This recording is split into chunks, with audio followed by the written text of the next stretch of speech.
오전 시간에는 이메스페이터의 대표 강사인 패트릭 씨가 지난주 워크샵 일종의 모의 수업에서 저한테 보여줬던 11가지의 활동에 준비가 필요한 내용과 그 활동이 잘 진행되지 않았을 때 혹은 진행되지 않을 때를 대비한 준비사항들을 알려주는 시간이었어요.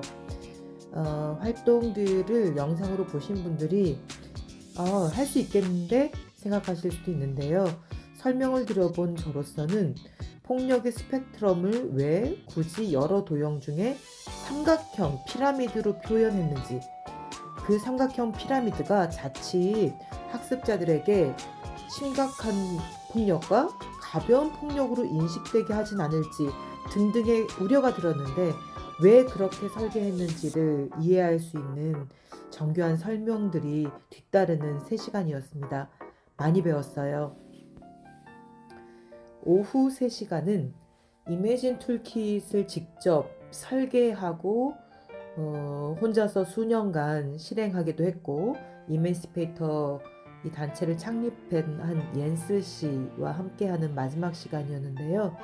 이 시간에 옌스 씨는 이매진 툴킷을 내어놓게 됐던 배경이 된 본인의 이론적 백그라운드인 변화 이론에 대해서 설명하셨고, 그 변화 이론을 바탕으로 각각의 툴킷의 각각의 도구가 어떻게 적용되고 있는지 그 구조를 설명해 주시는 시간이었어요. 저도 수업에서 종종 변화 이론을 적용해서 그 맥락 속에서 제 교육 설계를 하고는 해왔는데요.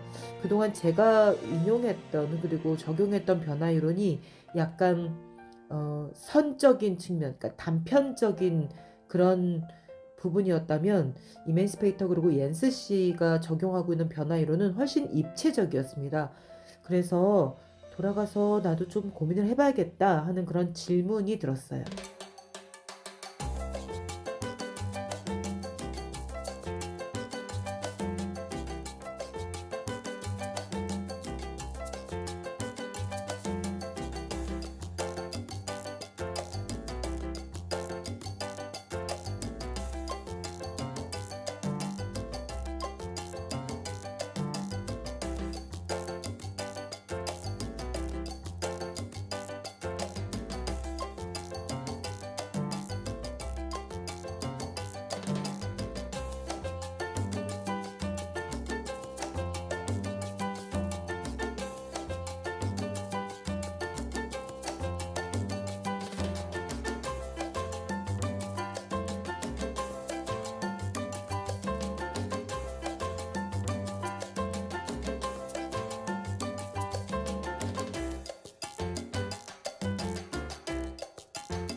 붕어 싸망코가 엄청 비싸요.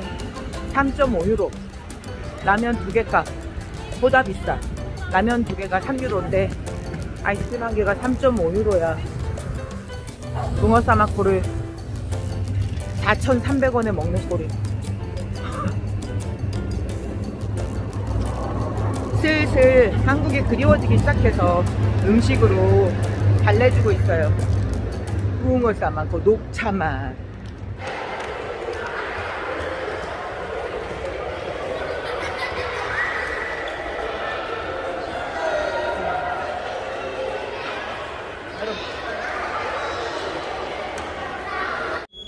이 작품은 바타비아 항구에 배들이 정박해 있는 17세기 중반의 모습입니다. 바타비아는 현재 인도네시아의 자카르타입니다.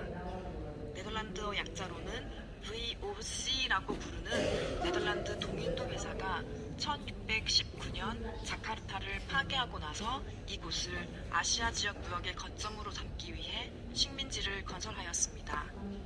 아시아 각 지역으로부터 교역품들이 다양한 해양 경로를 통해 자카르타로 운송되었고, 이 교역품들은 1년에 3번에 걸쳐 네덜란드 공화국으로 귀국하는 배편을 통해 본국으로 운송되었습니다. 작품의 왼쪽을 보시면 항구로 들어오는 입구와 성벽, 그리고 네덜란드 교회가 배경에 보입니다. 캔버스의 중앙에는 대형 서인도 회사의 상선이 정박한 모습이 보입니다.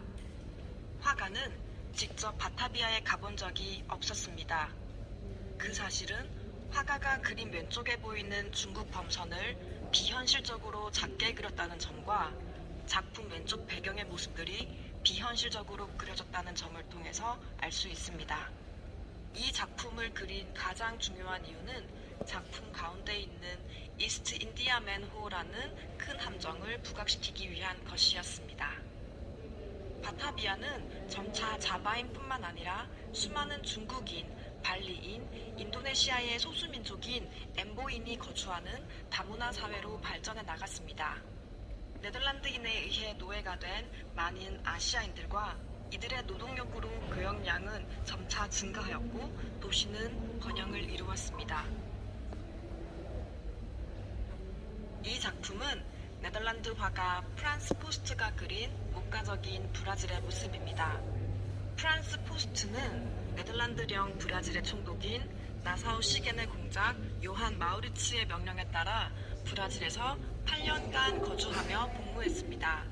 총독은 포스트에게 브라질을 최대한 정확하게 기록하도록 명령했습니다.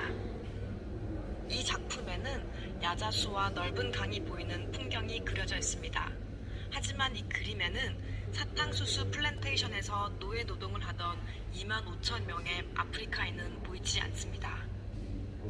1600년부터 1863년까지 네덜란드는 약 60만 명의 아프리카인을 형편없는 이송 환경으로 수송하여 남미와 캐러비안 지역에서 플랜테이션 농장을 운영하고 있던 유럽인에게 팔아 넘겼습니다. 당시 네덜란드령 브라질과 수리남에 있던 농장에서는 유럽 시장에 판매하기 위한 사탕수수, 코코아, 담배, 면화를 재배하고 있었습니다. 특히 네덜란드 서인도 회사는 노예무역과 노예노동으로 생산한 상품 판매를 통해 상당한 수익을 올리고 있었습니다.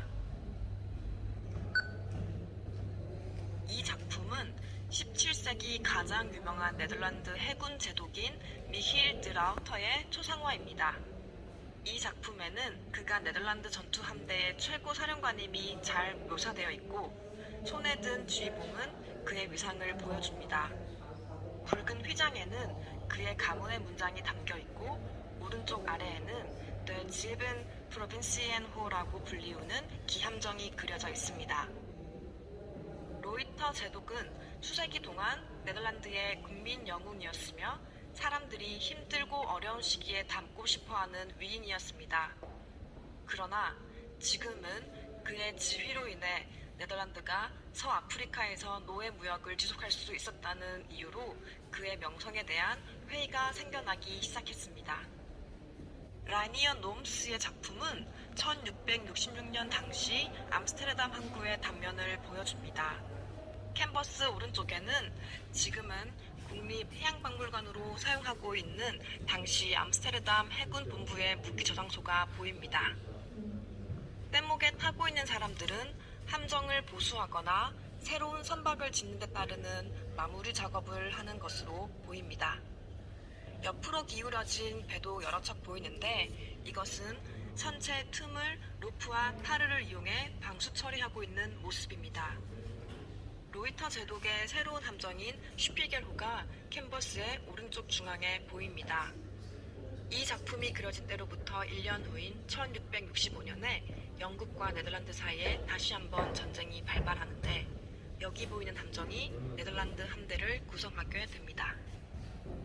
재미있는 사실은 미힐 드 로이터 제독은 무기 저장소 맞은편에 살고 있었고, 따라서 지금 보이는 이 그림은 그가 집에서 바라보던 암스테르담 항구의 모습과 유사할 것이라는 점입니다. 원래는 선원이기도 했던 화가 놈스는 암스테르담 항구를 다양한 시점에서 묘사하곤 하였는데, 그의 여러 그림들을 모아보면 당시 항구의 모습을 거의 360도 각도로 자세히 볼 수 있습니다. 이 도자기상은 어떤 작품일까요? 이 도자기상은 유럽인이 제작을 의뢰해 중국에서 제작된 아프리카 남성상입니다. 이 작품은 익숙하지 않은 문화에 대한 유럽인과 중국인의 우애를 모두 보여주고 있습니다. 빨간 입술, 큰 눈, 허술한 복장은 유럽과 아시아에서 흔히 아프리카 출신 사람들을 나타내는 인종주의적 특징들입니다. 금 귀걸이와 목에 걸고 있는 일명 노예 목걸이는 유럽의 노예 무역을 여실히 보여주는 흔적입니다. 이 작품에는 중국적 특징도 함께 나타나고 있는데, 특히 부처와 닮은 헤어스타일, 긴 귓볼, 발 아래 연잎 같은 중국적 특징이 묘사되어 있습니다. 이마의 별은 부처의 제3의 눈을 나타내는 동시에 아프리카 대륙을 의미하는 것이기도 합니다. 당시 중국이 수출을 하기 위해 만든 이 도자기상 작품에는 유럽과 아시아가 갖고 있던 아프리카인에 대한 이미지가 혼합되어 있습니다.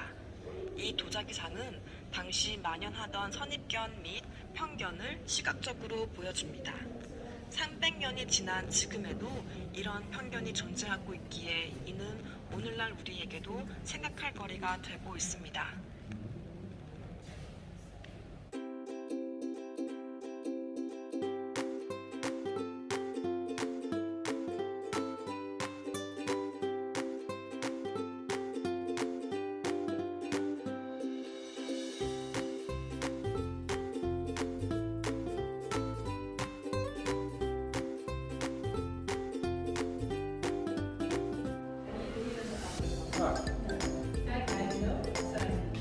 Ja, absolut.